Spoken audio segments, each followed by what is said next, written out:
Bonjour à tous. Dans la première vidéo, on vous a expliqué comment il faut former un adverbe, un bijwoord. Pour former un adverbe, on a souvent besoin d'un adjectif, een bijvoeglijk naamwoord. Ces deux catégories grammaticales, donc adverbe et adjectif, sont très similaires, mais on les utilise de manière très différente. Donc, dans cette vidéo, je vais vous expliquer quand est-ce qu'il faut utiliser un adjectif et quand est-ce qu'il faut utiliser un adverbe dans une phrase. Tout d'abord, il est très important de savoir qu'il y a une grande différence entre le français et le néerlandais. Regardons ces deux phrases. Louise est une fille polie. Polie est un adjectif ici parce qu'on réfère au substantif fille. En néerlandais, on traduit cette phrase comme Louise is een beleefd meisje. Dans la deuxième phrase, Louise répond poliment. Poliment est un adverbe parce qu'on donne plus d'informations sur le verbe répond. En néerlandais, on traduit cette phrase comme Louise antwoordt beleefd. Comme vous voyez, en néerlandais, on traduit l'adjectif poli et l'adverbe poliment de la même manière, beleefd. Il ne faut donc jamais traduire la phrase française en néerlandais afin de savoir s'il faut utiliser un adverbe ou un adjectif dans la phrase française. Onthoud dat dus heel goed. Ga nooit de Franse zin vertalen naar het Nederlands om zo te weten te komen of jij een bijvoeglijk naamwoord of een bijwoord moet gaan invullen. Want daar ga je niets wijzer uit worden. In het Nederlands vertalen wij een bijvoeglijk naamwoord en een bijwoord op exact dezelfde manier. Okay? Dus zeker niet gaan vertalen en hopen dat je daaruit wijzer gaat worden, want dat is niet het geval. Alors, grande question, comment peut-on savoir s'il faut utiliser un adjectif ou un adverbe dans la phrase française? Il est très important de bien regarder à quel mot on réfère dans la phrase. Commençons avec l'adjectif, het bijvoeglijk naamwoord. Quand est-ce que nous utilisons un adjectif? On regarde bien à quel mot on réfère. L'adjectif accompagne très souvent un substantief. Dus het bijvoeglijk naamwoord staat heel vaak, in het merendeel van de gevallen, bij een zelfstandig naamwoord en geeft ook meer informatie over dat zelfstandig naamwoord. Par exemple, un bon cuisinier prépare les repas. Een goede kok bereidt de maaltijden. Bon accompagne ici le substantif cuisinier et nous donne aussi plus d'informations sur ce substantif. Un adjectif peut aussi accompagner un pronom après les verbes être, zijn, devenir, worden, rester, blijven, sembler, lijken et paraître, lijken of schijnen. Deze werkwoorden komen jullie waarschijnlijk bekend voor, want in de lessen Nederlands heb je geleerd dat dat koppelwerkwoorden zijn. Je vous donne deux exemples. Marie est folle. L'adjectif folle nous donne plus d'informations sur le pronom Marie après le verbe être. Deuxième exemple, vous restez seul. L'adjectif seul nous donne plus d'informations sur le pronom vous après le verbe rester. Jullie blijven alleen. Die alleen geeft informatie over het voornaamwoord jullie. Dus vandaar gebruiken we hier ook een bijvoeglijk naamwoord. Vous savez qu'en français, un adjectif est variable. Il faut donc toujours faire l'accord avec le substantif ou le pronom auquel on réfère. Par exemple, un bon cuisinier prépare les repas. L'adjectif bon nous donne plus d'informations sur le substantif cuisinier. Cuisinier est un substantif masculin au singulier, donc pour l'adjectif bon, on utilise aussi la forme masculine au singulier. Mais dans la phrase une bonne cuisinière prépare les repas, bonne nous donne plus d'informations sur le substantif cuisinière, ce qui est un mot féminin au singulier.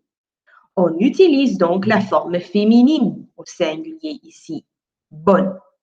C'est la même chose quand un adjectif réfère à un pronom. Martin est fou.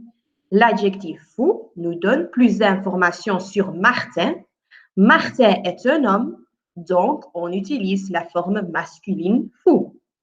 Mais dans la phrase Marie est folle, l'adjectif folle réfère ici à Marie, une femme, donc on utilise la forme féminine de l'adjectif folle. Donc, faites toujours attention quand vous utilisez un adjectif parce qu'il faut adapter l'adjectif au mot auquel on réfère. Regardons maintenant l'adverbe, het bijwoord. L'adverbe peut accompagner un verbe, c'est pourquoi on parle aussi d'adverbe. Par exemple, le cuisinier cuisine bien, de kok kookt goed, bien, nous donne plus d'informations sur le verbe cuisine. Hoe kookt hij? Goed. Goed zegt hier iets over het werkwoord koken. L'adverbe peut aussi accompagner un adjectif. Par exemple, les repas sont très bons. De maaltijden of de gerechten zijn zeer goed. L'adverbe très nous donne plus d'informations sur l'adverbe bien. Zeer goed. Die zeer zegt iets meer over het bijvoeglijk naamwoord goed. L'adverbe peut aussi accompagner un autre adverbe. Par exemple, le cuisinier cuisine très bien. De kok kookt zeer goed. L'adverbe très nous donne plus d'informations sur l'autre adverbe bien. De kok kookt zeer goed. Zeer geeft ons meer informatie over goed. Over het bijwoord goed. Goed is een bijwoord, want dat geeft weer meer informatie over het werkwoord koken. Une grande différence avec l'adjectif est que l'adverbe est toujours invariable. L'adverbe a donc une seule forme et on ne peut pas jamais changer l'adverbe. Il faut donc jamais faire l'accord quand on utilise un adverbe. Par exemple, il cuisine bien et elle cuisine bien. Même si on parle d'une femme dans la deuxième phrase, il ne faut pas adapter l'adverbe. C'est quand même logique parce que dans ces phrases, l'adverbe nous donne des informations sur le verbe cuisine. Et un verbe n'a jamais ou n'a pas de genre. Comme vous voyez aussi dans ces phrases, l'adverbe se trouve toujours derrière le verbe conjuguer. Dus qua plaatsing staat het bijwoord altijd na het vervoegde werkwoord. Let dus op bij de passé composé. Daarbij komt je bijwoord na het hulpwerkwoord. Il a bien cuisiné. Regardons un exemple ensemble. Dans cet exercice, vous devez insérer l'adjectif ou l'adverbe de facile. Il faut donc bien regarder à quel mot facile réfère. Dans la première phrase, ils apprennent le français, ... Facile réfère ici au verbe apprennent. Ze leren makkelijk Frans. Makkelijk geeft ons hier meer informatie over het werkwoord leren. Ze leren makkelijk Frans.